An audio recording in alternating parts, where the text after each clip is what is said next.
Today the topic is LCA MK2। हम ये क्यों डिस्कस कर रहे हैं? बिकॉज ये न्यूज़ में है। न्यूज़ में क्यों है आइए जानते हैं।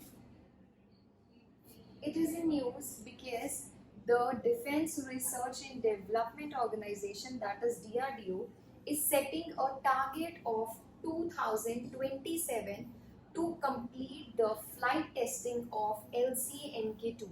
LCA MK2 को पूरी तरीके से तैयार करके उसकी फ्लाइट टेस्टिंग 2027 तक प्रॉमिस कर रही है DRDO, जिस वजह से LCA MK2 हमारे लिए इम्पोर्टेंट बन जाता है और ये लेटेस्ट वर्जन है। तो अब हम इसके बारे में जानेंगे कि ये है क्या चीज़। So let's start. LCA MK2 है क्या? It is the 4.5 generation aircraft है। तो ऑब्वियसली याद रखना आपने कि ये जो हमारी एयर फोर्सेज हैं उनके लिए टारगेट करा जा रहा है, which will be used by the Indian air force. जैसे कि मैंने अभी बताया, it is replacement of Mirage 2000 class of aircraft. याद रखना है जो LCA MK2 है वो किसको रिप्लेस कर रहा है? मिराज को रिप्लेस कर रहा है। This is very important. It has got a bigger engine and can carry a weight। कितना वेट कैरी कर सकता है? 6.5 टन ऑफ पेलोड। इससे पहले वाला जो था वो कैरी कर सकता था 3.5। तो याद रखना है ये वाला इसमें बड़ा इंजन है और इसमें ये पेलोड कितना कैरी कर सकता है? 6.5 ton. While there is no change in the size में कोई चेंज नहीं है विंग के, but they have been pushed outwards. Size में कोई चेंज नहीं करा बट थोड़ा सा आउटवर्ड्स पुश करा है विंग्स को। कितना इंक्रीज कर दिया है? 300 mm से इंक्रीज कर दिया है। The Tejas fighter falls in the category of the delta wing aircraft. याद रखना है जो ये वाला तेजस, जो ये तेजस का वर्जन है LCA MK2, ये किस कैटेगरी में फॉल करता है? डेल्टा विंग कैटेगरी में फॉल करता है। That is why it will be less likely to crash when attacked. अगर इस फाइटर को कोई अटैक करेगा तो बहुत कम चांसेस है कि ये क्रैश करेगा, बिकॉज ऑफ इट्स जो इसमें एडवांसमेंट हुई है, जो इसको डेल्टा विंग कैटेगरी में डाला गया है। The wings of the Tejas Mark 2 are 30 centimetre bigger than that of Mark 1, जैसे कि मैंने आपको इस पॉइंट में बताया था, and can carry off the payload of 6500 kg। तो ये आपने पॉइंट्स याद रखने हैं LCA MK2 के बारे में, कैसे ये डिफरेंट है पुराने वाले वर्जन से। नेक्स्ट चलते हैं। The technology is already developed in light combat aircraft. The LCA programme begin in 1980। ये जो LCA का प्रोग्राम है ये कब बिगिन हुआ है? 1980s का बिगिन हुआ है। And to replace the Indian ageing MiG-21 को रिप्लेस करने के लिए इस प्रोग्राम को शुरू करा गया था। तो आपने ये चीज याद रखनी है। ये जो प्रोग्राम है इसके लिए कौन सी बॉडी रिस्पॉन्सिबल है? The LCA is being designed and developed by ADA। तो याद रखना है ADA इज द बॉडी। हम ये दोबारा डिस्कस करेंगे जो रिस्पॉन्सिबल है इनको बनाने के लिए, जो तेजस एयरक्राफ्ट है इनको बनाने के लिए ADA रिस्पॉन्सिबल है, बट अकेली ADA नहीं है, ये नोडल एजेंसी है। And the state-owned Hindustan Aeronautics Limited (HAL) being the principal partner। तो याद रखना है नोडल एजेंसी ADA है बट इसके साथ हिंदुस्तान एरोनॉटिक्स लिमिटेड भी अटैच्ड है। दीज वो हम बोल सकते हैं ये दो बॉडीज है जो वर्क कर रही है तेजस के ऊपर और इनकी फर्दर जनरेशन और एडवांसमेंट्स के ऊपर। It is placed in the category of medium wing fighter। देखो एक चीज समझनी है, medium wing light combat, what is this? देखो LCA's light combat aircraft, but जो ये MK2 है इसको प्लेस करा गया है मीडियम वेट फाइटर में। जो पिछला वाला तेजस था MK1 उसको प्लेस करा गया था लाइट कॉम्पैक्ट कैटेगरी में, उसका वजन बहुत हल्का था, बट जो अब वाला है उसका वेट थोड़ा सा भारी होने के कारण, जैसे मैंने आपको बताया था 300 kg का ये पेलोड कैरी कर सकता है, इसको मीडियम वाली कैटेगरी में शिफ्ट कर दिया गया है। ये आपने डिफरेंस याद रखना है। While the Mark 1 is the light combat aircraft category, the increased weight is due to the advanced radar and necessary changes to the additional capabilities। तो याद रखना है पहले वाला लाइट कॉम्बैक्ट था, उसका वजन कम था, बट जो अब वाला है एडवांस वर्जन है तेजस का, MK2 उसको मीडियम कैटेगरी में रखा गया है और उसमें एडवांसमेंट्स भी ज्यादा है, उस वजह से उसको मीडियम कैटेगरी में रखा गया है। The new version can fly up to an altitude of more than 56,000 feet. Very important, याद रखना है जो ये नया वाला है ये कब कहाँ तक फ्लाई कर सकता है, मोर देन 56,000 फीट तक फ्लाई कर सकता है। इसको बेनिफिट क्या होगा, इसका ये बेनिफिट होगा ये, the extra height will help in attacking the enemy. जो भी एनिमी होएगा अगर ज्यादा ऊपर जाएगा तो ज्यादा ऊपर से एनिमी को अटैक करना इजी और बहुत ज्यादा पॉसिबल होगा। ये इसका एक बेनिफिशियल वाला पॉइंट है जो पिछले वाले तेजस में नहीं था। पिछले वाले तेजस का 50,000 फीट था, बट ये मोर देन 56,000 फीट ऑल्टीट्यूड या इतना ऊपर फ्लाई कर सकता है। ये सारे इसके कैरेक्टरिस्टिक फीचर्स हैं जो आपको याद रखने हैं, क्योंकि सवाल पूछा जा सकता है पिछले वर्जन और इस वर्जन में क्या डिफरेंस है, तो you have to remember all these things. Missile approach warning, इसमें एक सिस्टम है मिसाइल अप्रोच वार्निंग। अब ये मिसाइल अप्रोच वार्निंग सिस्टम है क्या, जब एयरक्राफ्ट फ्लाई करेगा एरिया में, जब भी वो किसी एयर में फ्लाई करेगा तो उसके आसपास अगर कोई एनिमीज होंगे वो डिटेक्ट करेगा और अपने आसपास बहुत ज्यादा स्मोक रिलीज करेगा कि वो एनिमीज भटक जाए इधर उधर। That is missile approach warning system, कि जब भी कोई एनिमी एयरक्राफ्ट इस MK2 के आसपास होगा तो ये डिटेक्ट कर लेगा और स्मोक रिलीज कर देगा। वो वाली जो स्मोक है वो एनिमी को भटका देगी, which will be beneficial to MK2। तो याद रखना है ये बहुत इंपॉर्टेंट फीचर है that it is fitted with missile approach warning system. Smoke याद रख लेना, स्मोक छोड़ देगा जैसे ही कोई एनिमी पास में आएगा। उसके बाद देयर इज ऑल्सो वॉयल नहीं, there is also voice command in the cockpit. इसका मतलब क्या है, कई बार क्या हो सकता है कि आप एयरक्राफ्ट में बैठे हो, आप MK2 में बैठे हो और कोई बटन चल नहीं रहा, तो अगर वो बटन चलेगा नहीं तो वो पायलट के लिए बहुत मुश्किल हो जाएगी। तो वॉइस कमांड सिस्टम फिट करा गया है that if the button is not working properly, जो पायलट है वो बोल के बता सकता है अपनी कमांड को and the aircraft will take that command. तो अगर वो बटन खराब भी हो गया तो वॉइस कमांड के थ्रू ऑपरेशन कैरी करा जा सकता है। ये एक बहुत बेनिफिशियल पॉइंट है जो आपको याद रखना है। It is fitted with the general electric GE414 engine. ये याद रख सकते हो, बहुत अच्छी बात है कि ये इस इंजन के साथ फिट करा गया है।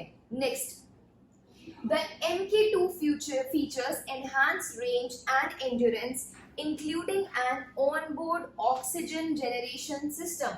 onboard ही ऑक्सीजन जनरेशन सिस्टम इसमें लगाया गया है ताकि दिक्कत ना आए पायलट को या जो भी उसको ड्राइव या जो भी उसको मतलब फ्लाई कर रहा है उस एयरक्राफ्ट को, तो वहां पे क्या दिया गया है, on board he oxygen generation system दिया है which is being integrated for the first time। ये बहुत ज्यादा इंपॉर्टेंट चीज है जो याद रखनी है आपको कि oxygen generation system on board ही दिया गया है पहली बार, फर्स्ट टाइम के लिए, ठीक है। And the ability to carry heavy stand off weapons of the class crystal maze spice 2000। इसमें ये वाला जो MK2 है इसमें ये सारी चीजें तो दी गई हैं, जैसे कि missile approach warning system, voice command system, on board oxygen generation system, इतना अच्छा इंजन दिया गया है। इसके साथ साथ ये बोला गया है कि जो इसमें मिसाइल्स या जो इसमें भी इक्विपमेंट्स लगेंगी वो बहुत अच्छी कैटेगरी की लग रही है, बहुत एडवांस कैटेगरी की लग रही है। तो आपने ये सारी चीजें, ये सारे फीचर्स इसके याद रखने हैं। तेजस के और कौन कौन से वेरिएंट्स हैं हम जो अभी डिस्कस कर रहे हैं, दैट इज LCA MK2 किसके लिए है, एयरफोर्स के लिए है। एयरफोर्स में ये इंडक्ट करा जाएगा। ये तेजस का वर्जन हम डिस्कस कर चुके हैं, सारे के सारे फीचर्स हम डिस्कस कर चुके हैं। क्या इसके कोई और भी वेरिएंट है, बिल्कुल इसके और भी वेरिएंट है जो आपको पता होने चाहिए, जो आपको याद होने चाहिए। क्या इसके अलावा भी कोई और वेरिएंट है, तो देखिए सबसे पहले है तेजस ट्रेनर, तो याद रखना है इसका जो पहला वेरिएंट है तेजस ट्रेनर। दूसरा है LCA नेवी के लिए twin and single seat carrier capable for Indian navy. फिर है LCA तेजस नेवी MK2 नेवी के लिए भी MK2 है, बट वो एयरफोर्स वाले से कंफ्यूज नहीं होना, एयरफोर्स वाला हम अभी डिस्कस कर चुके हैं। नेवी के लिए भी MK2 है। This is phase 2 of LCA navy variant, तो याद रखना है आपने। LCA तेजस MK1 इनिशियल वाला first version, LCA Tejas MK1, this is an improvement over the LCA Tejas MK1 with a higher thrust engine। तो ध्यान रखो क्या बोल रहे हैं, LCA MK1, LCA MK1A, दोनों में डिफरेंस क्या है, इसमें थ्रस्ट इंजन बहुत अच्छा है, और जो अब रिसेंट वाला आया है दैट इज LCA MK2, याद रखना है। Following the MK1A is the MK2 which provides a high degree of maneuverability। तो आपको ये चीज क्या रखनी है, याद रखनी है, सारे के सारे वेरिएंट्स याद रखने हैं तेजस के। हमने जो डिस्कस करा है वो LCA तेजस MK2 है, इससे पहले 1 आया है और 1A आया है, अब जो रिसेंट है that is LCA Tejas MK2। All the features you have to remember, और क्या डिफरेंस है पुराने वाले में और इस वाले में, ये भी आपको याद रखना है। आगे चलते हैं। अब मैंने आपको इनिशियली बताया था कि जो ये पूरा का पूरा तेजस का प्रोजेक्ट है, ये कौन इसकी नोडल एजेंसी है, ADA। ADA क्या है, एरोनॉटिकल डेवलपमेंट एजेंसी। ये आपके लिए बहुत ज्यादा इंपॉर्टेंट है कि ये एजेंसी क्या है, किस तरीके से ये काम करती है, तो आइए इसके बारे में जानते हैं। एरोनॉटिकल डेवलपमेंट एजेंसी एक सोसाइटी है, हर एक जो पॉइंट है वो आपके लिए इंपॉर्टेंट है। जो एरोनॉटिकल एजेंसी है ये क्या है, सोसाइटी है। ये किस अंदर है, ये है department of defence research development under ministry of defence, याद रखना है। जो ADA किसके अंदर है, ये मिनिस्ट्री ऑफ डिफेंस के अंदर है। किस डिपार्टमेंट के अंदर है, defence, department of defence research and development. की ऑब्जेक्टिव्स क्या है, की ऑब्जेक्टिव्स भी आपको इसके पता होने चाहिए। की objective is to undertake, aid, promote, guide, manage, coordinate, execute the research in aeronautical science, design, development of various types of aircrafts and rotorcrafts. तो इसमें हर एक चीज को ध्यान में रख के इनको इस एयरक्राफ्ट वाली साइड पे क्या करना है, अचीव करना है, चीजों को मैक्सिमम एडवांसमेंट्स करनी है इस एजेंसी को।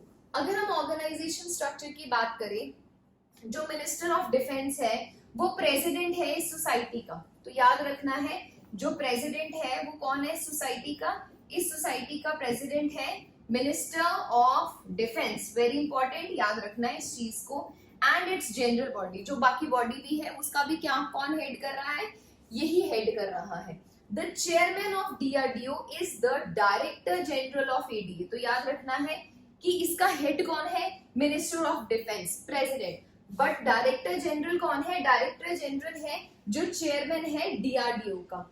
he or she holds the post of the chairman of its governing body. It is the nodal agency for Tejas program. The LCA Tejas program is being designed, developed with ADA as the nodal agency and with participation of more than 100 work centers spread all over the country। तो ये ADA के बारे में आपको चीजें याद रखनी है। ये एक सोसाइटी है, किसके अंदर है, डिफेंस मिनिस्ट्री के अंदर है। इसके प्रेसिडेंट कौन है, मिनिस्टर ऑफ डिफेंस है। डायरेक्टर जनरल कौन है, जो चेयरमैन है DRDO की। काम क्या है, एरोनॉटिक्स की जो फील्ड है उसमें पूरा का पूरा रिसर्च और एयरक्राफ्ट पे काम करना है। तो ये सारी चीजें आपको ध्यान में रखनी है। और एक चीज जरूर ध्यान में रखनी है, जो MK2 है वो किसको रिप्लेस कर रहा है वो भी आपको पता होना चाहिए, कंफ्यूज नहीं होना। पहले वाला जो तेजस 1 फर्स्ट वर्जन था that was replacing MiG, but ये किसको रिप्लेस कर रहा है ये आपको पूरी की पूरी वीडियो देख के पता लग जाएगा। आगे चलते हैं। The question is very easy, अगर आपने देखी होगी वीडियो तो आप इजीली आंसर कर पाओगे। Which of the following are correct, LCA is being designed and developed with ADA as the nodal agency and state owned Hindustan Aeronautics Limited being the principal partner। पहली statement बहुत easy है, बताना है सही है कि गलत। LCA MK2 is replacement for the MiG-21 class of aircraft. ये भी बताना है सही है कि गलत है।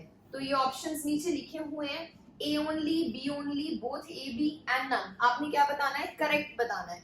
You have to choose the correct. तो इसका आंसर करिएगा।